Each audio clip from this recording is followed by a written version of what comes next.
Welcome to Liberty Law Talk. This podcast is a production of the online journal Law and Liberty and hosted by our staff. Please visit us at lawliberty.org, and thank you for listening. When time was young and world in infancy, man did not strive proudly for sovereignty, but each one thought his petty rule was high if of his house he held the monarchy. This was the golden age, but after came the boisterous son of Chus, grandchild to Ham, that mighty hunter, who in his strong toils both beasts and men subjected to his spoils. The strong foundation of proud Babel laid, Erech, Accad, and Culneh also made. These were his first, all stood in Shinar land. From thence he went Assyria to command, and mighty Nineveh he there begun, not finished till he his race had run. Those are the opening lines from Anne Bradstreet's lengthy first of four poems on the earliest great empires, called The Four Monarchies. She was no respecter for word economy. Her title runs, The Assyrian being the first, beginning under Nimrod 131 years after the flood. A mouthful. Bradstreet was the first woman to be recognized as an accomplished New World poet. She emigrated to Salem from England in 1630, one of a group of Puritan pilgrims. Just as she arguably introduced Assyria to the New World, so today we'll be steeped both in novelties and in the ancientest of things, also via Assyria, the world's first empire being our main topic of conversation. And with that, welcome to a new episode of Liberty Law Talk. My name is Rebecca Burgess. I'm a contributing editor for Law and Liberty, a senior fellow at the Yorktown Institute, and a visiting fellow at the Independent Women's Forum. Joining me today is Eckart Frahm, a professor of ancient Near Eastern languages and civilizations at Yale University. Previously, Frahm was a research assistant and assistant professor of Assyriology at Heidelberg. He has also worked on cuneiform tablets in the British Museum in London and in the Iraq Museum of Baghdad, among many other museums and other collections. Professor Frahm, so many welcomes. It's truly splendid to have you join us today. Yeah, thank you very much for having me. It's a pleasure and an honor. This spring, you released a new book, Assyria, The Rise and Fall of the World's First Empire, published by Basic Books. In an instance, I think of the Amazon algorithms getting things right, I chanced upon your book because for my own research on empire, I'd been ordering probably a library's worth of books on Persia, Greece, and Rome, also on Egypt by German Egyptologist Jan Assmann. And thankfully, or coincidentally, you begin your account of the rise and fall of Assyria with a very dramatic story of a bloody encounter between Assyria and Egypt during the reign of Esarhaddon that results in the capture of the Egyptian crown prince, much of the royal harem, and with enormous amounts of booty being taken back to Nineveh, then Assyria's capital on the Tigris River in northeastern Iraq.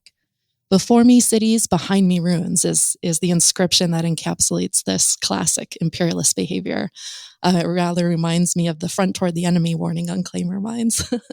But from that story, you weave a very richly textured account of Assyria as the world's first empire, whose legacy, in fact, is the idea and form of empire, however protean you reveal that form historically to be. And it seems to me that in putting archaeological artifacts, cuneiform text, and historical scholarship in conversation with Persian, Greek, Roman, and importantly, biblical texts and attitudes, you set out to do at least three things with your book. Feel free to tell me where I'm wrong later. The first is to brush away the cobwebs of history from the picture of who and what Assyria was. The second, to create an audience for the centuries-long silent voices of Assyrians themselves, who we can now hear in their own words. I thought that was a very lovely image that you opened with, of these long silent voices suddenly being able to speak again. And third, to reveal precisely that Assyrian legacy to the world of empire and the surprising modernity, if you will, of what's been called the first half of history, and the relevance of that age to our own pandemic, great power competition age. As you weave in so much of this cultural history, I hope our conversation can touch on not just the politics, but the deep cultural echoes that have concealed as much as revealed Assyria throughout history, from Herodotus to Shakespeare, Rossini, and Lord Byron, to perhaps the particular staging of Adolf Hitler's suicide with his wife and dog, and to Saddam's very kitschy, anonymously published 2000 romance novel inspired by Assyrian warriors and queens. And with that, to begin, at the almost beginning, what is the surprising anti-imperial origin story of Assyria, as you put it? Yeah, when you hear of Assyria and you know a little bit about it, then you usually think of Assyria as this great imperial power, this militaristic geopolitical entity, and that is what it will eventually become. But it is indeed quite remarkable that initially Assyria is almost the opposite of an imperial state. In fact, there is no Assyria at the very beginning. Assyrian identity starts off at a little sort of town on the Tigris, some 60 miles or so south of the modern city of Mosul, the city of Ashur, from which Assyria, of course, eventually gets its name. This is also the name of the Assyrian state god worshipped there. And it really is just a small place, initially in the third millennium, largely dominated by southern powers. Remember, we are here in ancient Mesopotamia, where writing and cities and all these things were for the first time invented in a way, but this happened primarily in the south, in southern Iraq, in places such as Uruk or Ur and so on. And during much of the third millennium, the city of Ashur was probably largely dominated by those southern powers. Actually, we don't have particularly good evidence for this time. But when, for the first time, sources allow us to reconstruct life at Ashur, and Ashur, so to speak, really enters the stage of history, it is a small city that doesn't receive its wealth from war, but instead from trade, from long-distance trade. So this is something quite striking. While in the south, a number of city-states and territorial states seem to be engaged in almost perpetual warfare with each other, Ashur stays away from the fray. And instead, merchants from the city of Ashur engage in long-distance trade, mostly trading tin from the east and textiles from the south, and also made in Ashur itself by women from the city, trading this for silver in Anatolia. We have a lot of evidence for that from a place named Culneh in central Anatolia, some 24,000 clay tablets. This is the type of documents on which much of the reconstruction of Assyrian history actually rests. They are almost indestructible. Fortunately, these people didn't write on paper, papyrus or parchment, which wouldn't have been preserved, but on clay. So we have these texts from there. And what these texts reveal about the city of Ashur is, interestingly, that at this time, this is a city not ruled by powerful kings, but rather one which has something kind of akin to a mixed constitution in the way Polybius has described it for ancient Rome. That is, you do have a kind of dynasty of hereditary rulers, but rulers isn't even the right word. And these people weren't allowed to be called king, and their power was very much restricted. So they were allowed to put their names on texts celebrating the building of temples and things like that, but there wasn't even a palace. They didn't even live in a palace. There wasn't a royal court or anything. And they shared the sort of little power they had with two additional institutions. One was the city assembly, kind of a popular assembly of free male citizens. So, of course, Ashur too included women and slaves. Probably not that many slaves, but still there were slaves who were not part of this. But nonetheless, I mean, an almost democratic institution that would, for instance, deal with legal matters.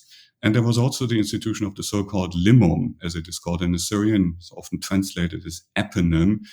On one hand, this was the individual after whom individual years were named, and that indicates that this limum was in office only for one single year. He was selected by lot, probably from the leading families of Ashur, so there's a certain aristocratic dimension to it. This idea of choosing politicians through lot has actually sort of just saying that in the sidelines received some interest by modern political scientists who are not particularly enchanted with the quality of the political class these days and believe that we too might profit from such a process. Anyway, they do this. So they have these eponyms in place who are in charge of the city hall, where taxes are determined, weights and measures and things like that. So these two institutions compete with the institution of the ruler, who's not called a king. So it's actually altogether a political situation that seems really remarkably modern in many regards. It seems more accurate then to say that Ashur was a city-state and one that predated Greece. So perhaps Herodotus is not quite correct or needs a correction, an outside correction, when he, in his account, a rather binary account of Greece, where everything is liberal and free and the barbarian other, which is very intriguing. But also on that note, I was struck by your invocation or your quote of an inscription from a stela that was erected near the step gate, a structure in Ashur where justice was administered, precisely about this question of justice and royal rule. So the quote is, "May justice prevail in my city. Ashur is king. Erechim is Ashur's steward. Ashur is a swamp that cannot be traversed, ground that cannot be trodden upon, canals that cannot be crossed. He who tells a lie in the step gate, the demon of the ruins will smash his head like a pot that breaks." It's very direct and very dramatic. But there seems to be a direct linkage of the divine royal power and justice, and even nature, the physical world of nature. So you touched on this a little, but what can be pieced together of the dominant understanding of justice in relation to the ordering of society at Ashur, and everything from the religious cult of Ashur to the lack of palaces that you mentioned? Yeah, I mean, this being a Law and Liberty podcast, it's of course absolutely right for you to ask a question about law and legal practices. And yes, you're right. There's this text that talks about law being administered at the so-called step gate, which is near a place where later the ziggurat, the temple tower, would be located. At this time, probably wasn't yet there. And where this popular assembly would actually come together and deal with these matters. So it was not something that was solely handled by a very small group of elite members, but it was really all these free individuals, apparently. They were in charge of administering law, and it seems, based again on documents from Culneh, as though in this location near the step gate, there were a number of stelae inscribed with actual law. We haven't found those. So altogether, because all these early, layers are very deep down in the side of Ashur, haven't really been reached by archaeologists. Most of this is known from this other place, from Culneh. But what we learn there is that those stelae included laws such as, for instance, that no merchant in Ashur was supposed, on punishment of death actually, to sell gold to anyone from Babylonia or from the Hurrians who lived around the city of Ashur. So there's sort of kind of economic protectionism in place, and gold was apparently considered primarily a medium for storing wealth rather than for exchange. Exchange was actually handled through silver. So silver was the money of the ancient Near East, including the money in this earlier Assyrian history. So this is just one example of those laws inscribed on those stelae. Now, the people of Ashur were not the first to have a written law. Written law is actually an invention from ancient Mesopotamia, and it started not that much earlier. So these laws would be from the 20th century, perhaps BCE. And the earliest written law that we actually have documented is from southern Mesopotamia, from the reign of a king by the name of Ur-Namma, whose law code, the Ur-Namma law code, is from roughly 2090 or so. And we see already with that law code, and then later with famous law codes such as laws of Hammurabi, that are the most well-known laws from ancient Mesopotamia, that these laws often have a sort of monumental dimension. So the Hammurabi law, some of your listeners may know that they are primarily known from a large stela with an image of Hammurabi receiving insignias of power from the sun god, a stela that is now in the Louvre in Paris, and there are some 300 laws inscribed on it. So what the people of Ashur have here in place with this law is nothing that they invented, where they came up from at first, but they too participate in this legal discourse. And this law is guaranteed in a way. This is what this inscription that you mentioned sort of shows. It's guaranteed, and execution is supervised by the god Ashur. And this inscription says something else, namely that Ashur is the actual king. I mentioned that the hereditary rulers of Ashur were not allowed to use the title king. That title of king is reserved for the god Ashur, so that in addition to these earthly dimensions of governance in Ashur, you also have a divine dimension. There is an almost theocratic element to it. And to a certain extent, we might be able to talk about it a little later, this conception of Ashur being the actual king of Assyria remains in place. You also quoted these strange statements about him being a swamp that cannot be traversed, and so him very nature-like. That's very unusual for Mesopotamia. In Mesopotamia, otherwise, the gods have anthropomorphic dimensions. They behave and look like human beings. They participate in all sorts of events and wars and have families. Ashur does not really. Eventually, he gets these things from other gods, but he is very malleable. He's in a way a god without qualities almost. And that's actually quite convenient as Ashur undergoes some major transformations over time. The god too undergoes these transformations, becomes a more warrior-like deity. Initially, he isn't that at all, but when Ashur becomes a more belligerent state, then the god Ashur too assumes qualities of a warrior god, and so on. Well, speaking of those transformations and that gravitation towards more belligerence, so there's around the 14th century BCE, which you identify as the proper birth of Assyria. You note how Assyria kind of abandons its more peaceful mercantile ways and embraces policy of military expansion. What transformations are occurring internally in Assyrian political and social institutions that are prompting this, and who are those peoples and kingdoms that Assyria is now seeking to dominate? Yeah, the big difference really is that now in the 14th century, you suddenly actually do have a king of, and I would say of Assyria, because this is now actually becoming a territorial state. But first and foremost, there is now a king. There's an individual who bears that title, which in Syrian, Babylonian as well, is Shahu.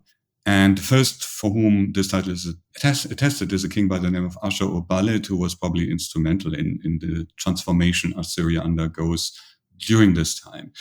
Unfortunately, this happens in the wake of, a kind of dark age, dark primarily because we do not have too many sources. And so it's actually somewhat difficult to establish exactly what prompts this very significant change that takes place. But we do see the outcome, and the outcome is that there is now this king.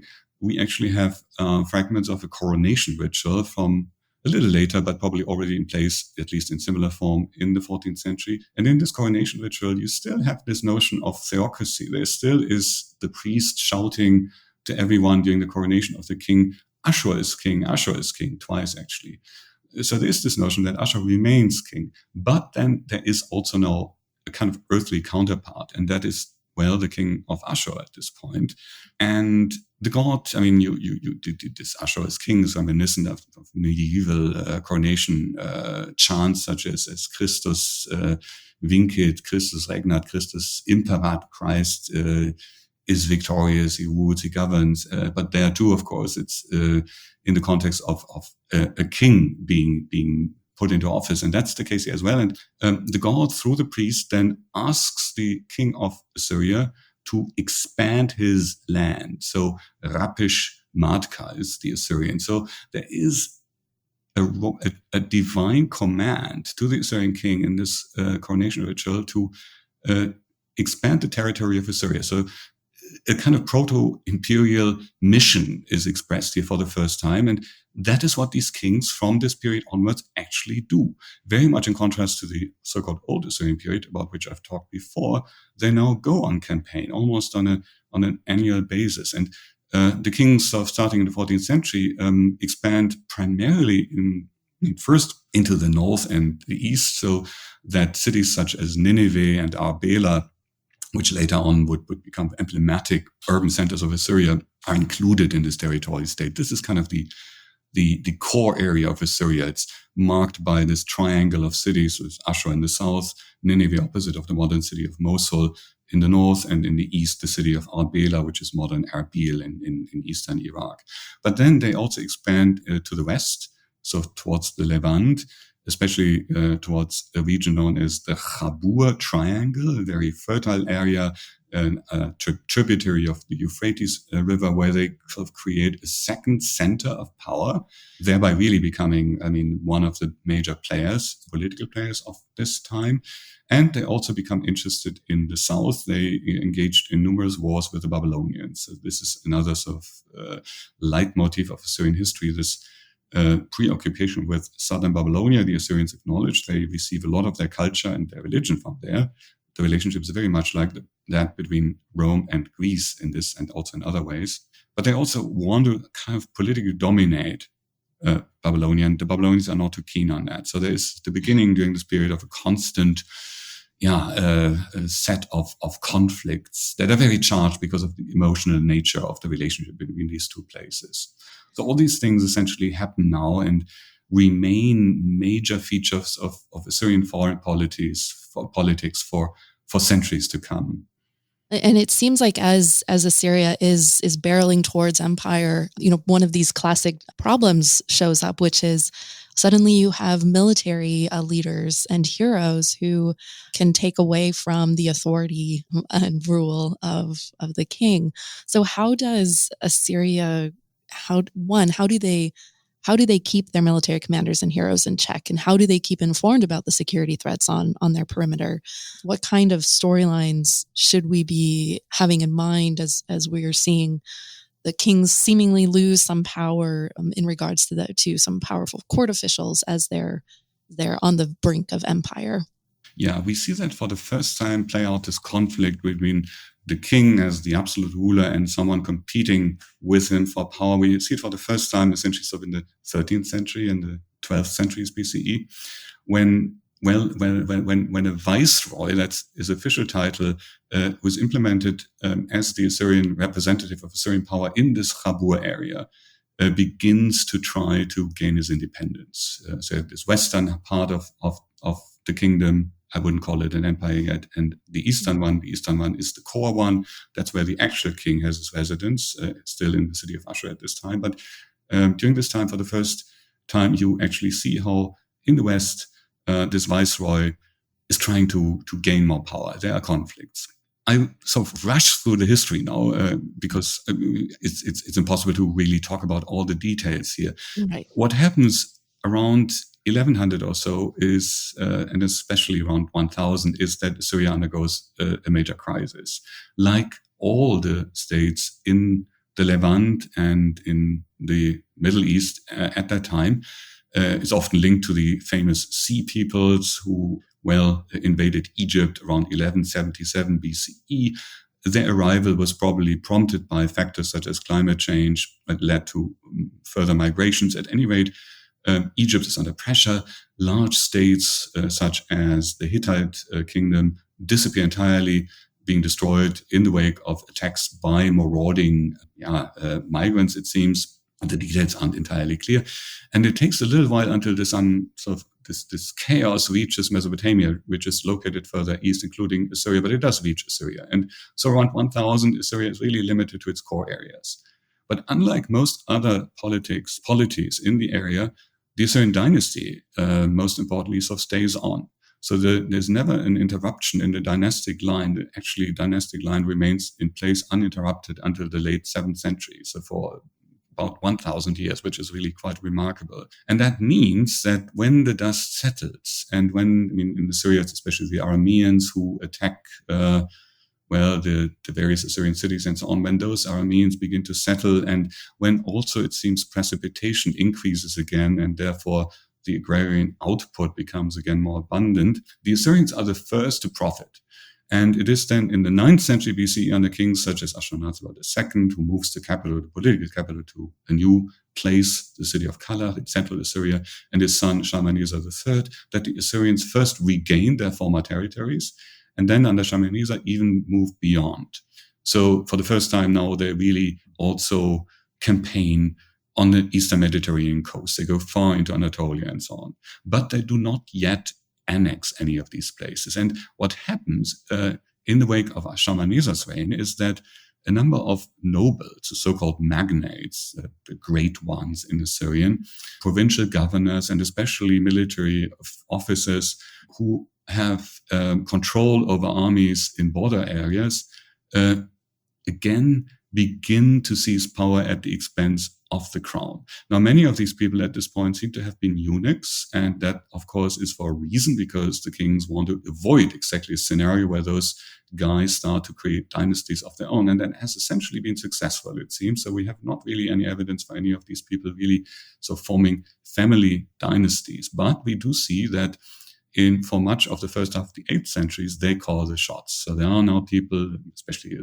general by the name of Shamshi-Ilu, who is all over the place, who has inscriptions written in his own name rather than that of the king, who usually before had a kind of monopoly on this kind of memorialization. And so we see these people really gain a lot of power. There's discussion within the scholarly community and whether this really should be considered, a crisis, or whether the agency that these people had might not also actually have contributed to Assyria in the long run actually profiting, becoming, especially in economic terms, more powerful. And I think that latter point of view certainly has a certain legitimacy. But there will be a crisis eventually in the mid-8th century. So that crisis, you note, it's curious what happens instead of Assyria collapsing in on itself. In fact, it embarks on 100 plus years of imperial dominance. So Assyria is now an empire. How does it remain so successful? Yeah, if I may perhaps just say a few words on this crisis, because it is indeed very surprising that after the crisis, Assyria suddenly gains this enormous power.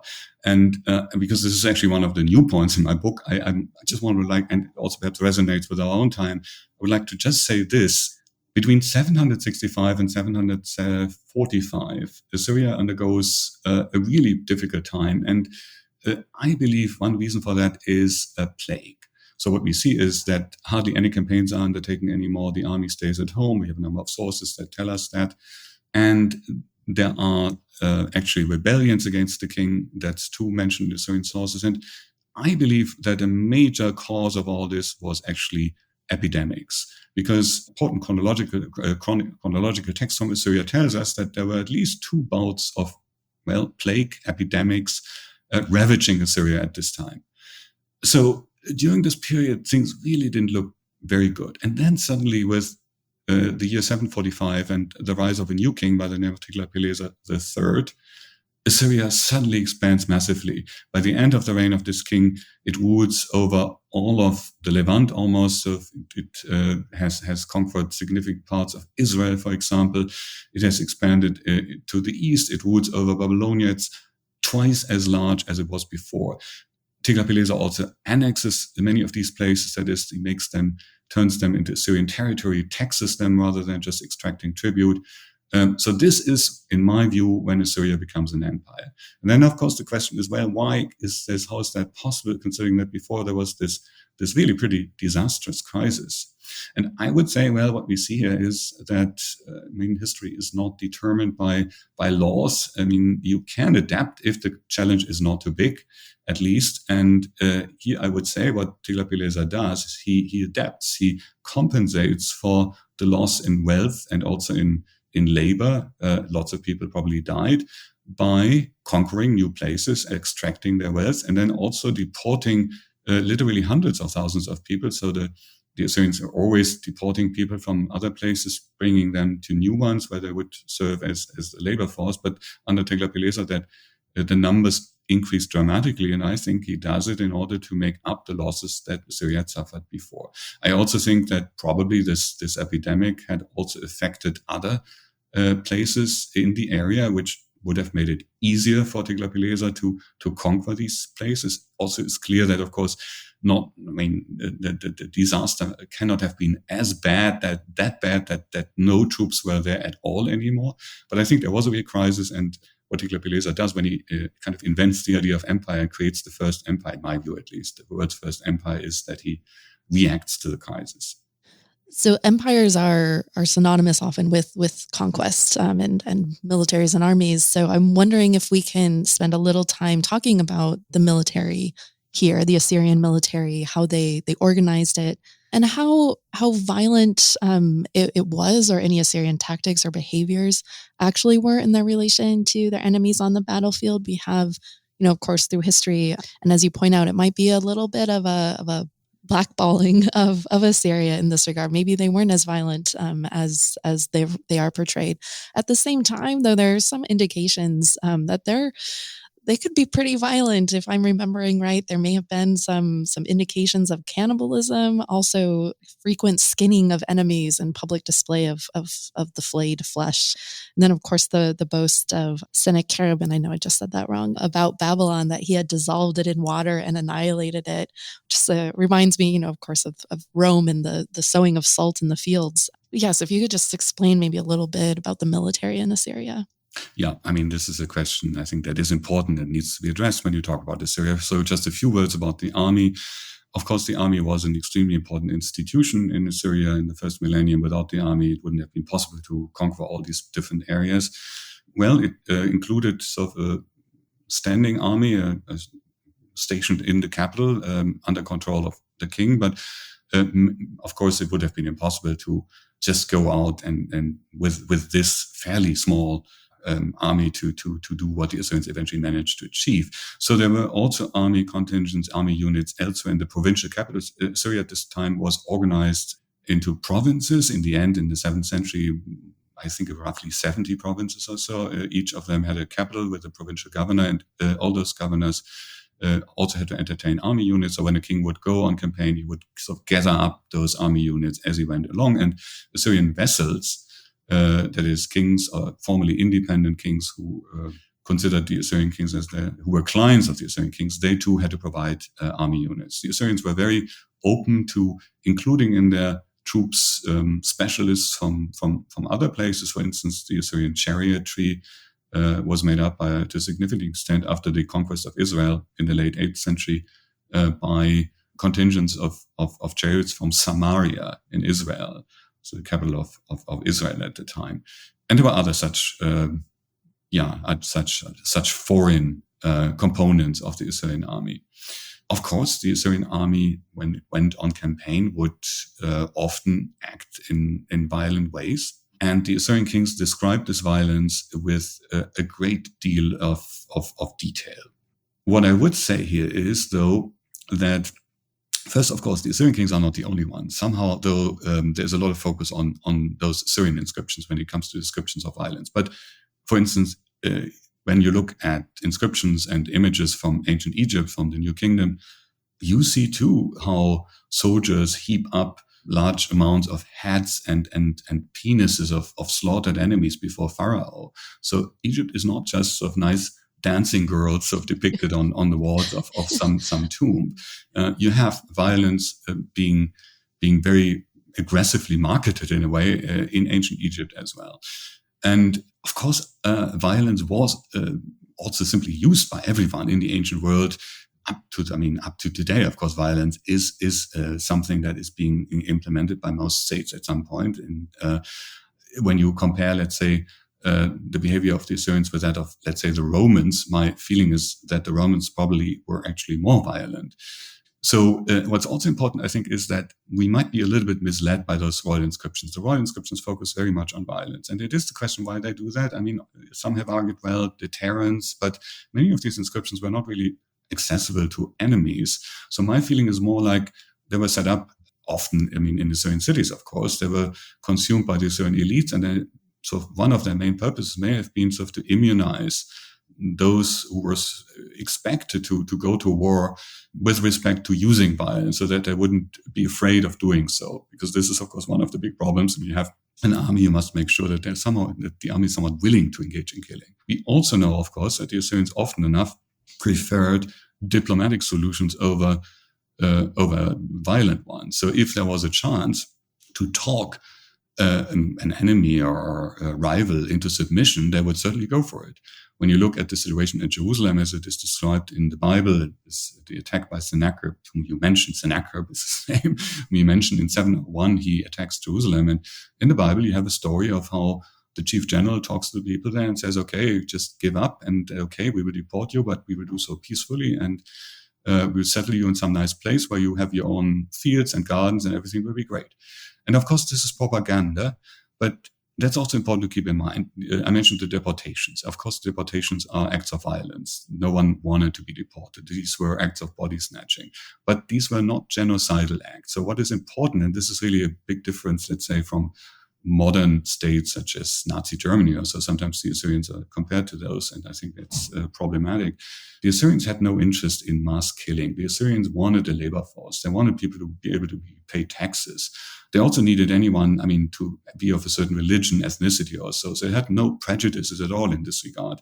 They wanted a well-run, efficient state. And for that, they needed people, on one hand, of course, to be obedient. And so deportations would make sure that local loyalties would be dissolved. And they wanted these people to be able to do work, mostly agricultural work, but also construction work wherever they were needed most. And so they sent them to these places. So many of the Israelites who were deported in after 720, the famous biblical story of the 10 lost tribes. I mean, these tribes were not lost. They actually were settled in different places inside and on the margins of the Assyrian Empire, including in Media, and also in construction sites, for instance, in Khosabat, where where the Assyrian king Sargon built a new capital, and that's where we find them mentioned. And occasionally we have texts, for instance, about these people from Israel on the Chabur River in Guzana, where they are part of the local community and seem to live quite nicely. So again, I want to idealize it. This is not,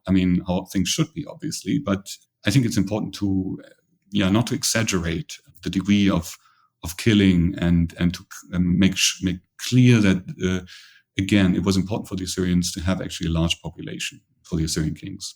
Right. That question of the propaganda of violence or of strength and the relation to the directness, of publicizing a violence that they may not have actually done in, at least to that extent in practice. It made me, wonder about that because, of course, as you note, you don't find any of these royal inscriptions where they admit their weaknesses. That's not very. No king wants to admit their weaknesses. But then that was an excellent point you made, and I do a lot of work around veterans and militaries in society. And that's one of the questions always is how do you enable your soldiers to be able to be effective on the field, but then how also can you enable them to come back within society? This question of the sanctioning, the social sanctioning of violence in particular areas, and that's a very interesting point of this also being in play there. So thank you for mentioning that. But on another kind of aspect of this question of violence, I wanted to ask you about. It seemed as though it's tied maybe to some of the specific Assyrian beliefs about the dead and some of the practices in relation to burial of the dead and their treatment of ancestors. And I was wondering if you could tell us a little bit about that. Yeah, I don't know if violence in particular would be linked to it, but I'm very happy to talk briefly about Assyrian beliefs about the netherworld and perhaps about one particularly exciting case of where the burial did not occur and the consequences for Assyria, but also beyond. So in Assyria, just like in Babylonia and in Mesopotamia in general, I would say beliefs about the netherworld were quite similar to those of the Greeks and the Romans. So unlike in Egypt, the netherworld was considered a place that wasn't super attractive, where you would drink water rather than wine and eat bread rather than cake. But you still, of course, there was a very strong belief you needed to be there. What was very, very problematic was if you were not properly buried and your ghost sort of roamed around anywhere. That would be a threat to anyone left behind living. And of course, it would also be very, very a very unhappy fate for the dead.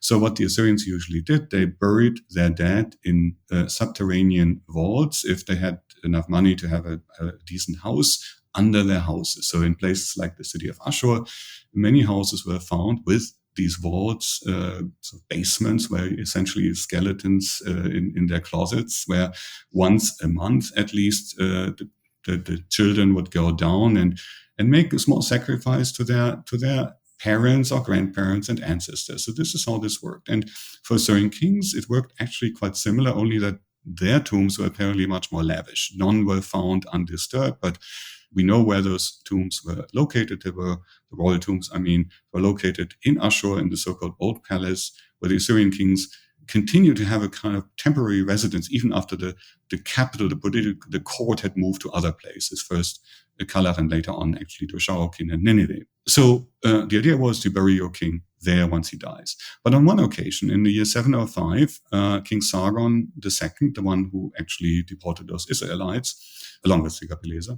Sargon went on a campaign to Anatolia, to a land named Tabal, from which he would not return because the army was defeated, the king was killed, and what was worse, the body of the king could not be retrieved.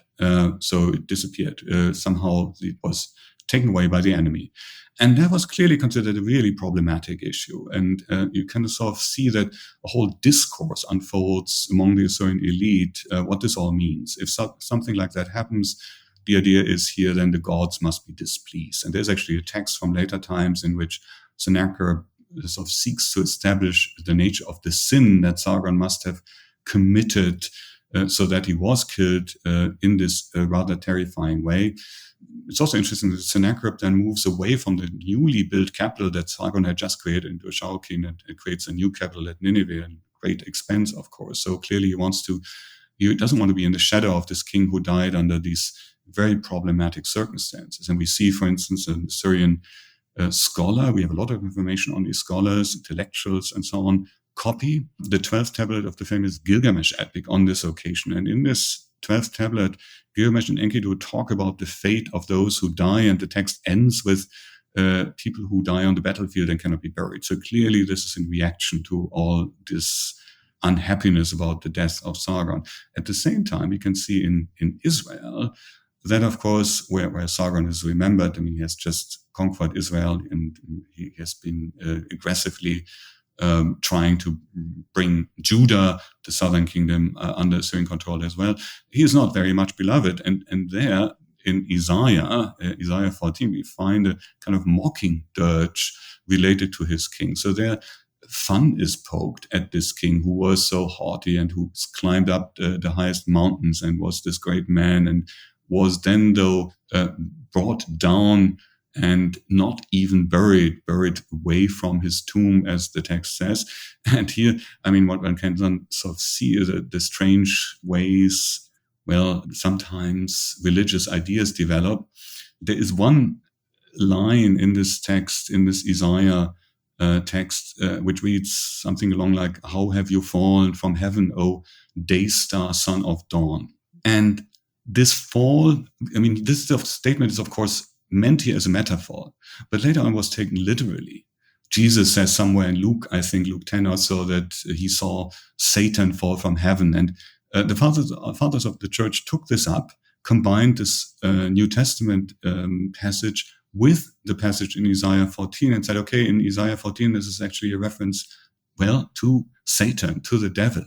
And this day star, son of dawn, was translated into Greek in the Septuagint, the Greek translation of the Hebrew Bible, as Heos Phoros, as light bringer, and in the Latin version of the Bible as Lucifer. So quite literally, at least one name of the devil. So here you see how some poor Assyrian king who happens to fall in enemy country and his body cannot be retrieved becomes an archetypal model for the devil in the later history of the evolution of this theological idea of absolute evil. The etymological transliterations, if you will, is absolutely fascinating. And there's so much. We could do a whole podcast just on the Bible, the Torah, and Assyrian history. You've mentioned a little bit of the interactions between the Assyrians and Sennacherib and his father, and both kingdoms of Israel and Judah. And I know we need to kind of move forward because there's so much to talk about with Sennacherib. I want to talk about his wife and the role of women, but just have to note, because how could we not talk about this and mention that famous episode that Lord Byron later dramatized with his spectacular poem with its openings line of, "The Assyrian came down like the wolf on the fold, and his cohorts were gleaming in purple and gold," just so memorable with the destruction of Sennacherib. And it's an episode that Herodotus seems to mention in Book 2, where he describes the defeat more in terms of field mice and, once again, pandemic. So it's kind of, again, to things that you have mentioned about these competing narratives of things that are happening. But I'm wondering if we can move towards this question of women and some of these powerful queens. Sennacherib's wife, Nakia, seems to have been extraordinarily powerful in her day, and she seems to have enjoyed ginormous influence over her husband, and actually to have exerted power.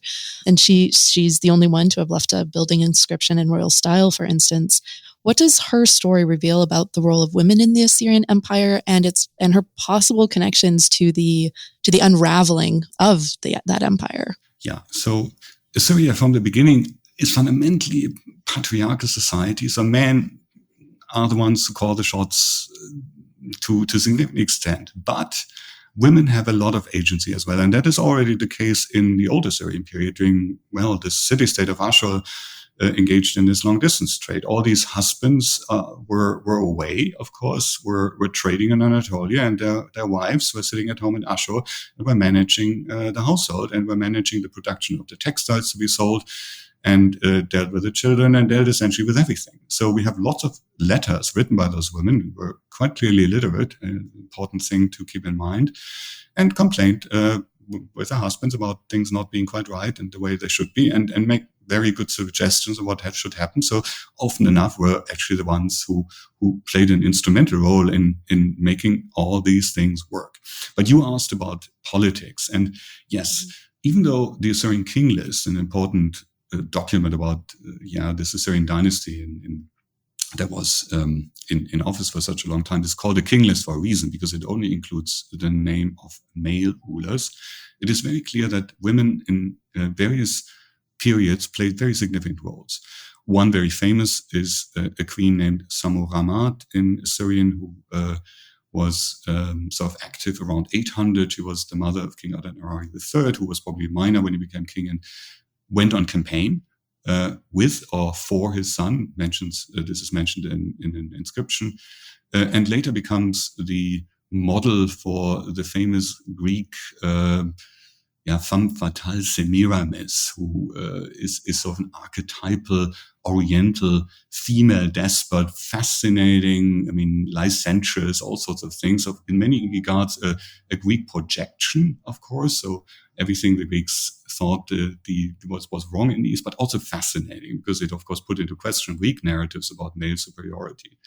But the best evidence for this power of women actually does come, as you mentioned, from later times, from the reign of Sennacherib and his son Esarhaddon, who rules from 680 to 669 BCE. And this is the time when Nakia, his mother, really seems to be an extremely important figure to, in many, many instances, really make important decisions. So she probably is instrumental in Esarhaddon actually becoming king. He is actually a younger son of Sennacherib, and Nakia manages somehow to make sure that he succeeds Sennacherib. Nakia actually receives certain prophecies along with her son about this Esarhaddon becoming king. And then once he is king, as you mentioned, she writes about herself building a palace for her son. And we also have a number of letters written to her by members of the Assyrian elite. Some are about sort of traditional female activities such as sacrificing to gods and being engaged in the cult. But there is also a very interesting letter by a general from Babylonia. At that time, Assyria rules over Babylonia, talking about the need to repel the Elamites who are about to take a bridge. And that letter is addressed to Nakia. It is not addressed to Esarhaddon. Why is that? Probably because Esarhaddon seems to have been in very bad health for much of his reign, and he seems also to have been depressed. So he spent days and days in the dark, and his scholars would write to him and say, this is not how you as a king should act. After all, you're an image of the sun god, and the sun god comes out every morning, and you need to do this as well. But he doesn't, and he doesn't eat, he doesn't drink.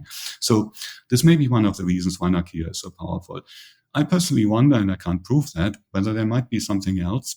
This is a time when the Assyrians have just, for the first time, really encountered in somewhat major ways the Arabs. So they have been engaged in trade with the Arabs, but also in battles against Arab tribes. And the Arabs are, a problem for Assyria because they are extremely flexible, of course. They move from one place to another.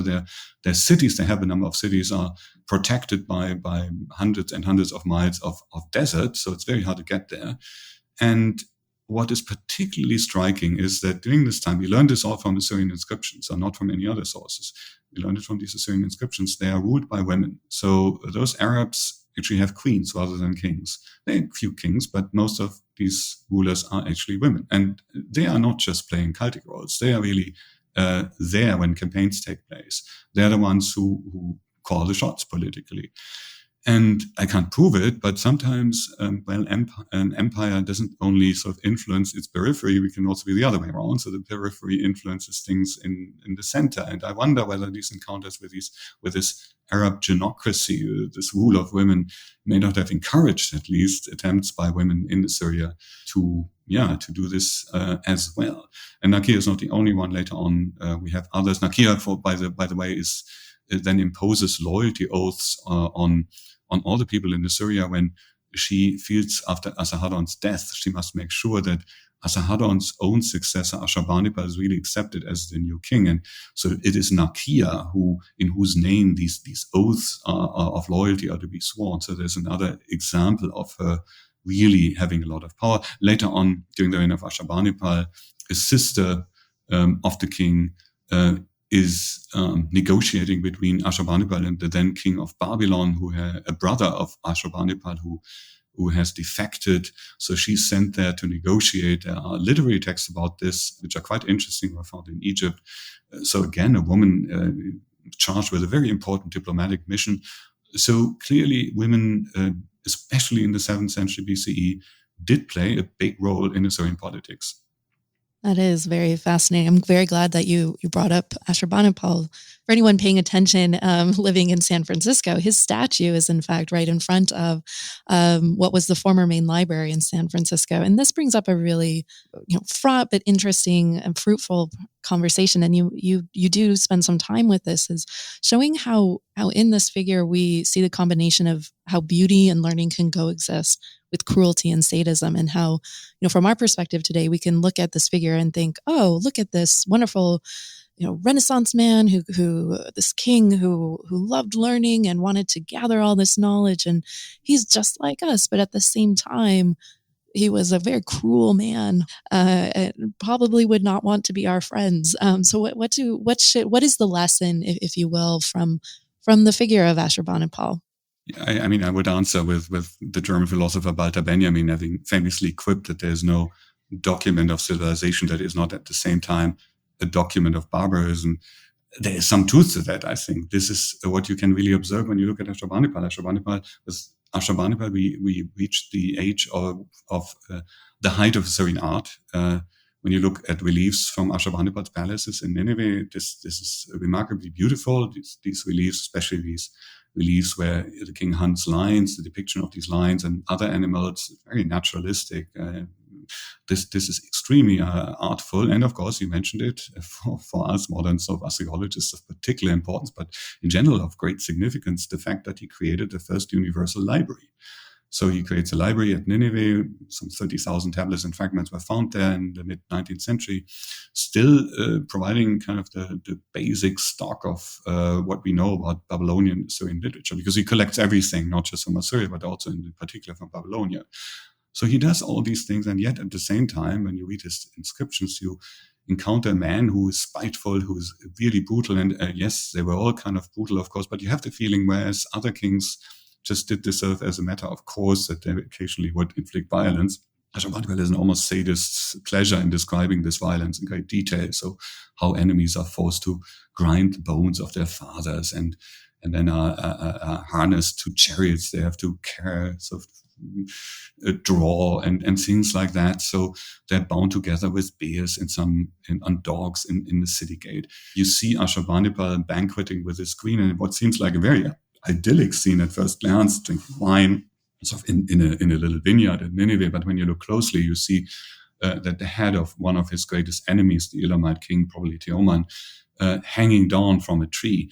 So it's this ambivalence. And in my view, I mean, I think Ashurbanipal is, of course, usually really presented in accounts of Assyrian history as of the apogee of Assyrian power. And in some regards, that's correct. Mm-hmm. But it also is a turning point, I think, because towards the end of his reign, with his reign, Assyria is now in charge of Egypt, in charge of Babylonia. Elam in the east is conquered. At no other time was Assyria as extensive as it is under Ashurbanipal.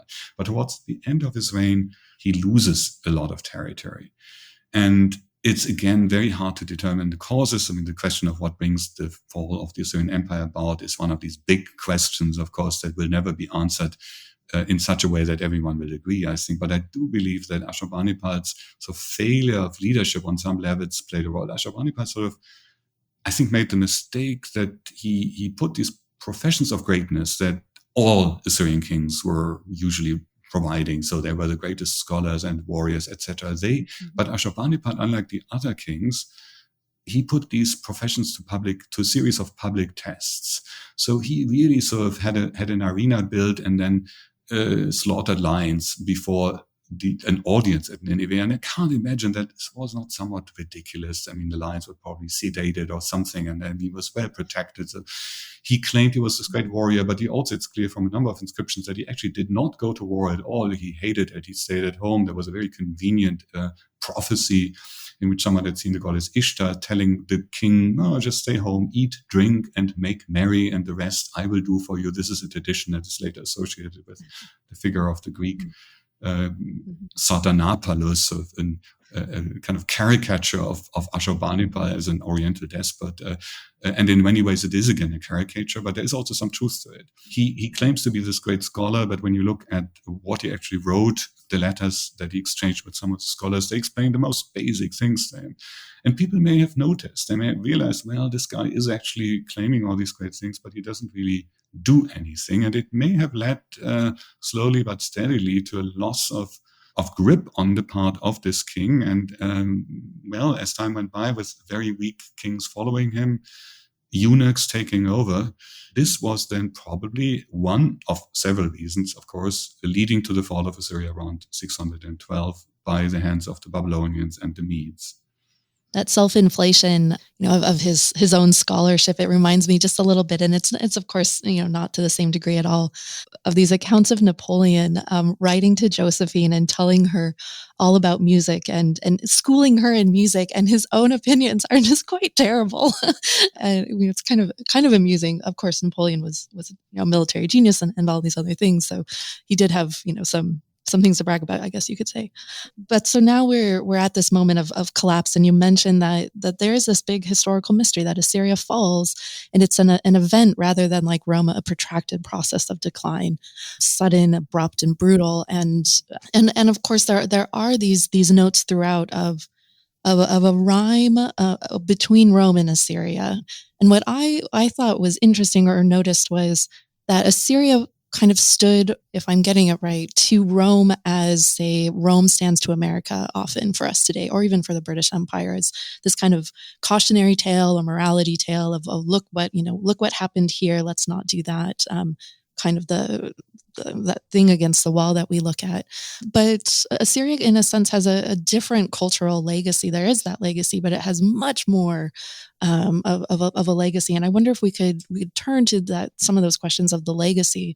And we have, Xenophon's account, the march, he's marching through where Assyria was, and maybe not noticing or meant, some of that. And then there's other instances, throughout culture, and I mentioned Shakespeare at the beginning, and Rossini. There's the opera, and in Shakespeare, it's the very hilarious little scene between the weavers, the weavers play where King Ninny's tomb shows up in Midsummer's Night's Dream. But coming up to today, you end with a discussion about the cultural legacy of Assyria and something that happened with the war in Iraq and ISIS in 2015. And I wonder if we could talk about that a little bit. Yeah, I would say there are probably three legacies left by Assyria. So one is the idea of empire. The Assyrian Empire comes to an end in between 612, 609. But the idea of empire lives on. And there's a successor empire right away. That is the Babylonian Empire. And the kings of that Babylonian Empire, most famously Nebuchadnezzar II, who brought the Jews to exile, they used the imperial toolkit the Assyrians have created. So provincial organization, a specific type of bureaucracy, taxation, and a mixture of direct, indirect rule, the mixture of the diversity in ethnic and linguistic and religious terms, etc. All this is characteristic of Assyria. The way they manage the empire is not completely taken over by the Babylonians. A few things they do differently, but they take many of these things over. And when the Babylonian Empire comes to an end in 539 BCE, after some 70 years or so, and a larger new empire, the Persian Empire, takes over, the Assyrian legacy is maybe even more pronounced, because what we can see when we look at the Persian or the Achaemenid Empire is that, for instance, when it comes to art, the Persians follow much more the Assyrian model than the Babylonian model. And it's interesting, Cyrus in the Assyrian inscription from Babylon, the first inscription, and most important inscription he left altogether after the conquest of Babel in 539. He singles out the Assyrian king Ashurbanipal. So Assyria really is very much of the model empire for the Persians. And then the idea of empire in this sort of that's the medieval idea of the translatio imperii, so empire being moving on from one iteration to the next. Of course, as this happens and as time goes by, the image of Assyria fades away a little bit, but it is the very first element in this long chain, I think, and that is important. So this is one important aspect. Another one is the stories told about Assyria. And I mean, here, particularly the stories told in the Bible. We didn't really talk at length about Sennacherib at Jerusalem, which is absolutely fine, but this is a very long story told there in great detail.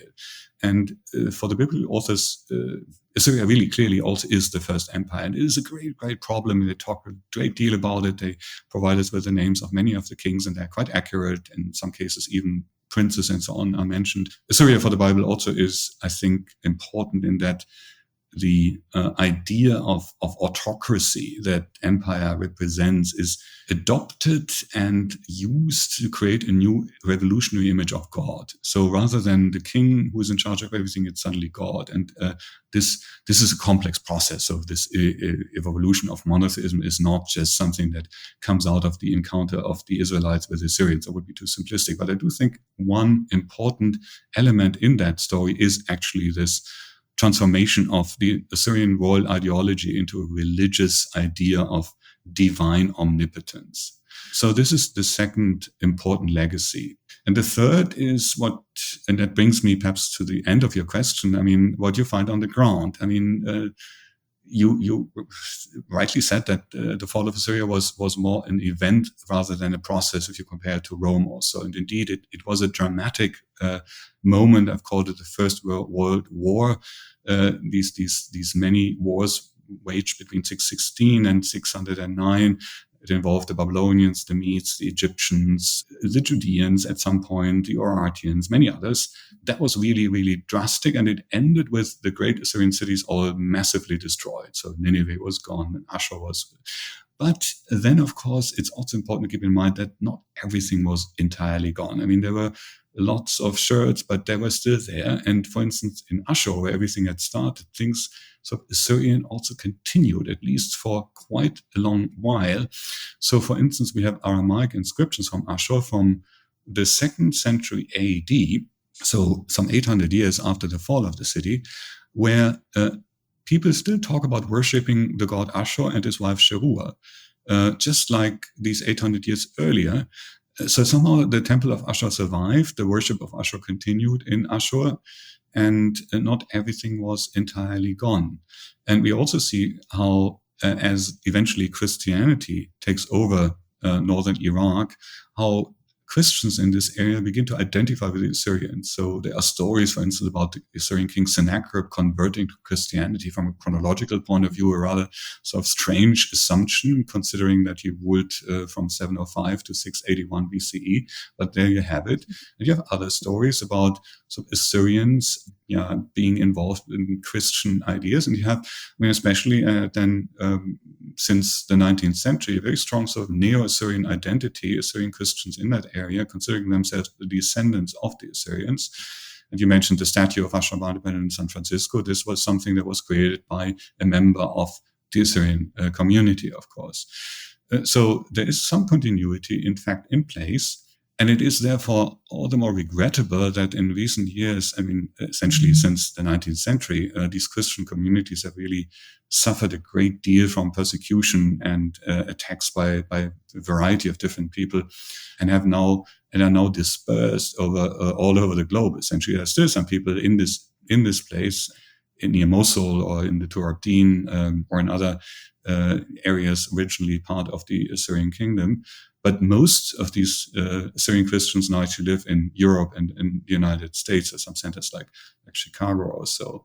And it is, of course, also extremely regrettable that, as you mentioned, ISIS, that many of these Assyrian sites, such as Nineveh or the palace of Ashurnasirban II in the city of Culneh, were assaulted by ISIS and dynamited or destroyed in some other ways in the past year. So this, of course, was all extremely pressing to observe. And in this regard, things have not gone well, certainly over the past years. But as you note there, in no way am I condoning such destruction, of course, but you also note that in fact it has revealed some new things. As you mentioned, there's all these layers, they go down so far, and in not wanting to disturb some, of course, with respect, you don't touch it. But by some of this destruction, there have been some new discoveries made. And I think throughout, your book is actually quite hopeful, which stands a little in contrast to many of these types of books about empire, which often are these languorous, cautionary tales. But before I get to the final question about the hopefulness that you have found, both perhaps for Iraq today and for perhaps Israel and Arabs, I had this one more complicated question. One of the other stories that is in the background of your book is how other empires, later empires, the French, British Empire, in fact, we owe to their imperialism much of the uncovering of the Assyrian Empire and this archaeological excavation and learning, which it's a difficult question, right? Is how should we feel about that? Is it not a question of feeling?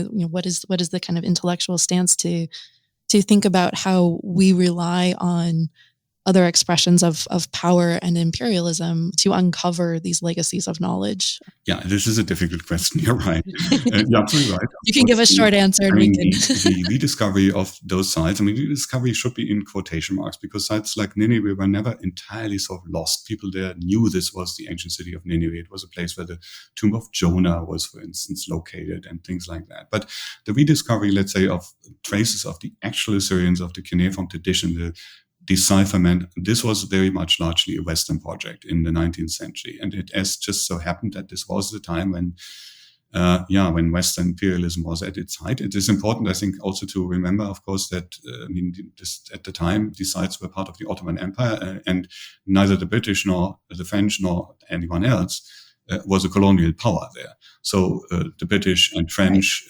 individuals were usually actually quite small numbers of people who did those excavations, had to negotiate with the local pashas. It was very complicated, and they may have cheated them occasionally, but there were also, of course, on the part of the Ottoman authorities, permissions given to them to excavate things. So this is the reason why so much of this stuff is now in the British Museum or in the Louvre, when we talk about Assyria in particular. It is, of course, however, on the long run, it has been a problem that in many places in the Middle East, so thinking about ancient Near Eastern history has been perceived as a Western preoccupation. And it shouldn't be. And it is therefore, of course, extremely important that in places like Iraq or Syria, local identities are also grounded in the ancient past. And that is, of course, in fact, what some of the dictators of recent decades have started to do. Saddam in particular has done this, identifying to some extent, especially with Babylonian kings like Hammurabi and Nebuchadnezzar II, but also sort of playing with the Assyrian legacy. And here again, the problem was, of course, considering Saddam's extremely problematic sort of legacy in terms of human rights and so on, that others might have then taken that as a reason, in fact, just not to endorse any of this. And for ISIS, of course, it was, there were all sorts of reasons to destroy these sites. They wanted to, of course, annoy Westerners, and I knew that if they killed any local people, this would not actually get them the same types of headlines as when they actually started to blow up some Assyrian bull colossi or reliefs, and they were right. Unfortunately, this is how it went. It got a lot of traction when this all happened. So yes, you're also right, though, of course, that maybe, 6 years ago or so, I would have been much more pessimistic. I would have thought, okay, this is the end essentially of everything there. But it's actually quite striking in what short a period of time, for instance, in Mosul, which was completely destroyed, things actually have been turned around, at least to a certain extent. So the city is now in a better shape, much better shape again than it was after this complete destruction after liberation in 2017.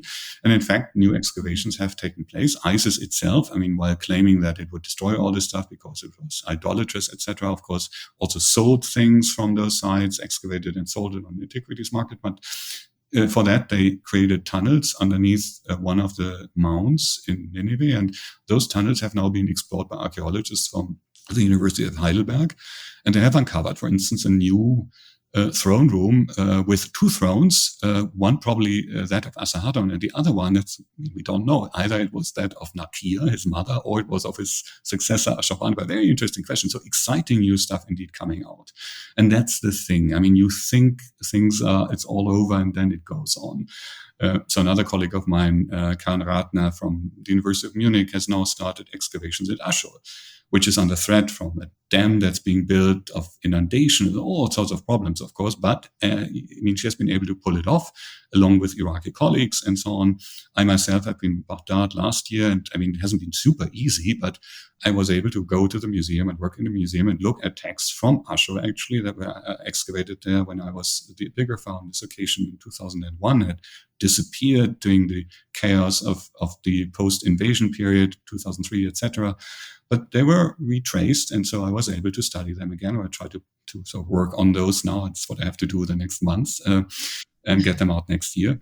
So yes, things go on, and it could be that it goes the other way around, that there's another massive crisis. I think everything is unstable, of course. Not just in Iraq, but all over the place.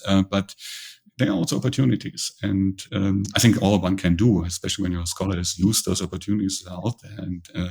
And I think what is really important is that we need to make sure that local stakeholders are being involved in all these endeavors. So Iraqis themselves, of course, are extremely important, and they need to be in charge of these places and need to endorse them. And it is interesting that the destruction at Nineveh, these attacks on these bulls, when you listen to the audios, the people speaking in Arabic and saying why they are doing it, these were not people from the region. These were people from somewhere from the Gulf. And I've heard from colleagues and friends from Mosul that they were very much opposed to it. Many people in Mosul were not happy about what was going on. So people on the ground often actually do feel like this is their stuff and they want to preserve it. And so again, there are, I think, opportunities to enhance collaboration, to explore this world even more, because there are lots of very interesting questions that remain unsolved, and I would be very curious to know more about. We touched on only a tiny portion of even what you cover in your book, and you have given us the legacy to think about, just as Assyria gave the legacy of empire to the world to think about and explore further. Final question: what is the most hopeful thing, or one note of hope that you uncovered in writing this book? Yeah, I don't know if hope is the right word, but I would say, optimism. If you want to take something away from it, I would say one thing that I have tried to highlight is that it's not a good idea to essentialize culture. So one thing that this was a book, it was a bit an unusual book for me to write. I had to sort of also leave my comfort zone, think about early history of Assyria, and my primary interest is actually sort of more in the first millennium. But what I discovered, of course, was then how much it changes. We talked about it a great deal, and I think it was a good idea that it is initially Ashur has this mixed constitution, this democratic element, and eventually it becomes this autocratic state. So things can change. And there's this idea, Hegel in particular pointing this out, that the world's spirit, in order to come into itself, had to leave the East, where everything was autocratic and monolithic, and flow to the happy world of the Greeks, where everything was free and great. And I don't want to downplay any of the despotism and so on that you can, of course, find in those regions over extended periods of time, but it doesn't have to be like that. So you can find, historical precedents for very different types of societies. And this is something that I think is important to keep in mind. Don't essentialize people. And and then also, again, what I said when I gave you my previous answer, it looked some 6 years ago as though we would never be able to go back to Iraq. And now there are quite a few very ambitious projects collaborating with Iraqi colleagues, and we're actually quite open-minded about this, and trying to uncover the ancient history of this. But it's always good, I think, if identities are not based on only one thing. So if Islam, that's fine. But if it's something else too, I think that's great and that's important. And so that's what I would hope for, that multiple identities can thrive, whether in the East, in the Middle East, or elsewhere in the world. And I would also say, the Assyrian Empire, of course, is perhaps interesting compare also to, today you mentioned it, empire has a bad name for good reasons, I would say. And most sort of empires in quotation marks wouldn't define themselves as empires, but you still have imperial structures in place in various ways. And what I would say is, America, United States, still sort of, some 10, 20 years ago, my book would have received great attention because empire was the big thing. It was endorsed by many Yes. here. This has, of course, changed enormously, but the United States is still, I would say, in terms of communication, internet, etc., it's the number one in sort of empire, so to speak. Everything works through the United States, and this is something that the Assyrians were very good at. Royal roads, communication networks, etc. You have the aggressive nature of the Assyrian Empire, as you see it play out right now, for instance, with Russia's attack on Ukraine, clearly also an imperial war. And you have a certain commercial aspect. The Assyrians always, even during imperial times, encouraged trade that you find perhaps in China, which has its own sort of specific imperial tradition. So all these different aspects of imperial power, they do not draw on neither of them draws on the Assyrian model, but the Assyrian model, the first empire, gives us all of these already, gives us sort of stuff to think about when we think about our own world. Right, the rhymes of history, Right. if you will. Since you mentioned Hegel, of course, I have to make this analogy at the end. You have been an owl of Minerva for us, giving us so much to think about and great insight and wisdom. And thank you so much for joining us today, Professor Frahm. Thank you very much. I really enjoyed it, and I really enjoyed your last comparison. Keep that in mind. Well, good. Once again, that was Professor Eckart Frahm from Yale University discussing his book, Assyria, the Rise and Fall of the World's First Empire. And this is Liberty Law Talk, and I am Rebecca Burgess. Thank you for joining us. Thank you for listening to another episode of Liberty Law Talk. Be sure to follow us on Spotify, Apple, or wherever you get your podcasts.